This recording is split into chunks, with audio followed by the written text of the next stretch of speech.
आजमी का एक शेर है, पेड़ के कटने का किस्सा ना होता अगर कुल्हाड़ी के पीछे लकड़ी का हिस्सा ना होता। उत्तराखंड की शांत वादियों में इन दिनों जो सियासी बवंडर खड़ा है, उसकी गूंज दिल्ली के गलियारों तक सुनाई दे रही है। बात वफादारी की, बात उसूलों की और बात है अपनी ही सरकार की पीठ में खंजर घोंपने जैसी बयानबाजियों की, जिसकी वजह से उत्तराखंड की सियासत में एक नाम जोरों शोरों से उछल रहा है और वो नाम है त्रिवेंद्र सिंह रावत का।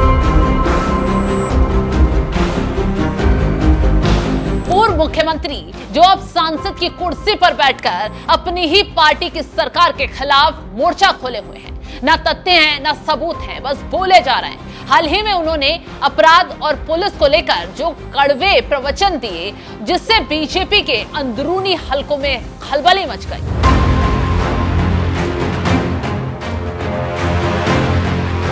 कि देखो, भूमि संबंधित जितने भी विवाद हैं ये राज्यों से संबंधित होते हैं। क्या हो गया है कि पुलिस का इंटरफेरेंस बहुत ज्यादा हो गया है और मुझे लगता है कि पुलिस का इंटरफेरेंस इनमें जीरो होना चाहिए। पुलिस जितना इंटरफेरेंस करेगी ये समस्या उतनी बढ़ती चली जाएगी। और जो वरिष्ठ पुलिस अधिकारी हैं, यहाँ के डीजीपी हैं, मुख्यमंत्री हैं, उनको इस बात का ध्यान देना चाहिए। मैं अपने अनुभव के आधार पर ये उनको सजेस्ट करता हूँ। लोग हैरान हैं कि जो शख्स खुद बीजेपी का ही है, कभी खुद सूबे की कमान संभालता था, वो आज विपक्ष की भाषा क्यों बोल रहा है। बार बार सवाल उठ रहा है, क्या ये सिर्फ एक बयान है या फिर अपनी ही सरकार के मुखिया पुष्कर सिंह धामी की चमकती छवि को धूमिल करने की गहरी साजिश। क्या ये कुछ ऐसे दर्द की कर्राहट है जो कुर्सी जाने के बाद निकली है। खैर, त्रिवेंद्र सिंह रावत के ये अंदाज नया नहीं है, ये तो उनकी उस पुरानी फितरत का हिस्सा है जिसमें वो अपनों पर वार करने का कोई मौका नहीं छोड़ते। पन्नों को थोड़ा पीछे पलटिए, करीब 10 महीने पहले का वो वाकया भी याद कीजिए, जब लोकतंत्र के सबसे बड़े मंदिर यानी संसद में त्रिवेंद्र सिंह रावत ने एक ऐसा बयान दिया, ऐसा बयानी बम फोड़ा, जिसने उत्तराखंड की सियासत में हड़कंप मचा दिया। उन्होंने अपनी ही सरकार को कटघरे में खड़ा किया, अवैध खनन का राग छेड़ा। उन्होंने ऐसी तस्वीर पेश की मानो उत्तराखंड के देहरादून, हरिद्वार, नैनीताल और उधम सिंह नगर जैसे जिलों में कानून का नहीं बल्कि खनन माफियाओं का राज चल रहा है। उनके आरोपों का तीर सीधा था। रात के अंधेरे में पहाड़ों का सीना चीरते ओवरलोडिंग ट्रक, बदहाल सड़कें, टूटते पुल और सड़कों पर दम तोड़ते बेगुनाह लोग। उन्होंने संसद में खड़े होकर ऐसे मांग की कि एक स्पेशल टास्क फोर्स बनाई जाए, मानो जैसे उत्तराखंड का प्रशासन सो रहा है। वो भूल गए थे कि जिस सरकार पर वो उंगली उठा रहे हैं वो उन्हीं की विचारधारा की सरकार है, जिसे मुख्यमंत्री धामी अपनी दिन रात की मेहनत से सींच रहे हैं। न सिर्फ अपराध पर लगाम लगा रहे हैं बल्कि सिस्टम से भ्रष्टाचार को तेजी से उखाड़ फेंक रहे हैं और तो खनन माफियाओं पर तेजी से हंटर भी चला रहे हैं। बावजूद उसके भी आंकड़े नकार कर त्रिवेंद्र सिंह रावत विरोधी सुर उठा रहे हैं। उत्तराखंड के देहरादून, हरिद्वार, नैनीताल और उधम सिंह नगर जिलों में रात के समय अवैध रूप से संचालित खनन ट्रकों से संबंधित है। यह मुद्दा न केवल कानून और पर्यावरण सुरक्षा के लिए खतरा बनता जा रहा है बल्कि आम जनता की सुरक्षा को भी गंभीर रूप से प्रभावित कर रहा है। यह देखा गया है कि राज्य सरकार और प्रशासन के स्पष्ट निर्देशों के बावजूद खनन माफिया द्वारा रात के समय ट्रकों का अवैध संचालन धड़ल्ले से किया जा रहा है। इन ट्रकों में भारी मात्रा में ओवरलोडिंग की जाती है और बिना किसी वैध अनुमति के खनिजों का परिवहन किया जाता है। इन अवैध गतिविधियों के कारण राज्य में सड़कों, पुलों और अन्य बुनियादी ढांचे को भारी क्षति हो रही है, जिससे आम नागरिकों के लिए आवागमन कठिन हो गया है। सबसे अधिक चिंताजनक बात यह है कि इन ट्रकों के लापरवाह और तेज गति से संचालन के कारण सड़क दुर्घटनाओं में लगातार वृद्धि हो रही है। कई निर्दोष लोगों की जान जा चुकी है और कई घायल हुए हैं। ट्रक चालकों के द्वारा ट्रैफिक नियमों की अनदेखी, नशे की हालत में वाहन चलाना और स्थानीय प्रशासन से मिलीभगत के चलते स्थिति और भी भयावह होती जा रही है। यह आवश्यक है कि सरकार तत्काल इस गंभीर समस्या की ओर ध्यान दे और प्रभावी कार्रवाई सुनिश्चित करे। लेकिन कहते हैं ना कि वक्त सबसे बड़ा जज होता है और उसी वक्त ने ऐसा खेल किया। त्रिवेंद्र सिंह रावत अपनी बातों में बुरे फंस गए।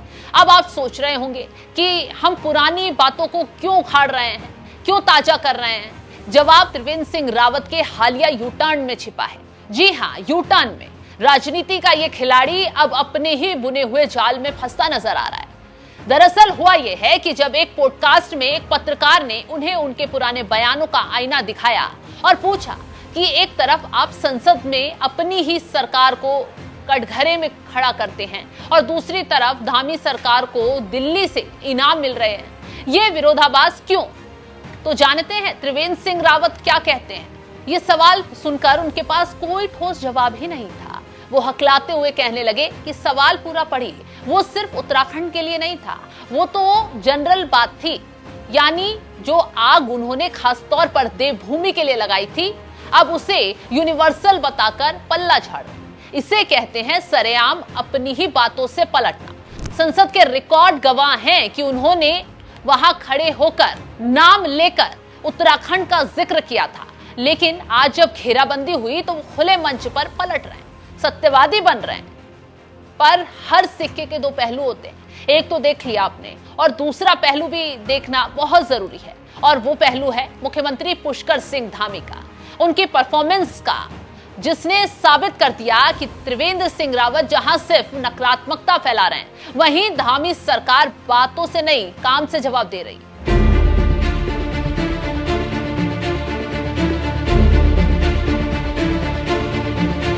त्रिवेंद्र सिंह रावत को धामी सरकार के खनन माफियाओं के खिलाफ उठाए गए कदम को अब देख लेना चाहिए, जिसकी वजह से सीएम धामी की दिल्ली तक तारीफ हुई। धामी ने खनन के उस पुराने और सड़े गले सिस्टम को उखाड़ फेंका जिसे भ्रष्टाचार का अड्डा माना जाता था। उन्होंने तकनीक का सहारा लिया, ई नीलामी शुरू की और सैटेलाइट के जरिए माफियाओं की गर्दन दबोची। और नतीजा क्या निकला सुनेंगे। जो राजस्व मात्र 300 करोड़ पर दम तोड़ देता था, आज धामी की जादुई नीतियों की वजह से 1200 करोड़ के पार पहुंच गया।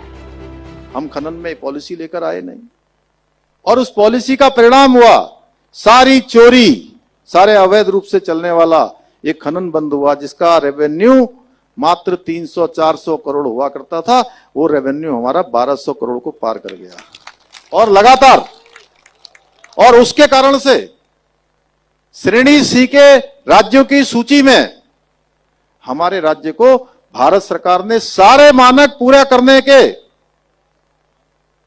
प्रोत्साहन के रूप में हमको 100 करोड़ रुपए की राशि, 200 करोड़ रुपए हमको प्रोत्साहन राशि के रूप में प्रदान की है। ये उत्तराखंड के इतिहास की सबसे बड़ी छलांग है।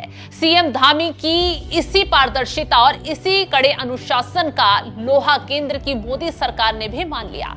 उत्तराखंड को खनन प्रबंधन में देश का दूसरा सबसे बेहतरीन राज्य घोषित किया गया। इनाम के तौर पर 200 करोड़ की भारी भरकम राशि भी दी गई।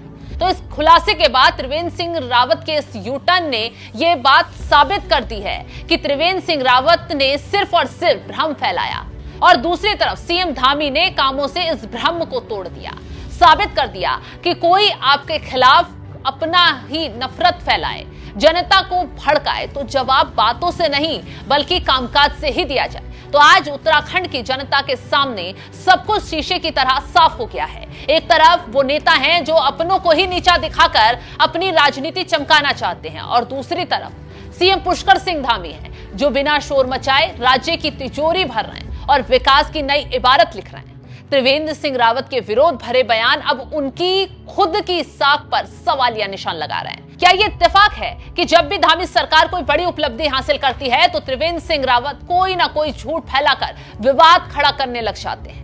लेकिन अब त्रिवेंद्र सिंह रावत का यूटर्न ये बताने के लिए काफी है कि वफादारी केवल शब्दों में नहीं बल्कि कर्मों में होनी चाहिए।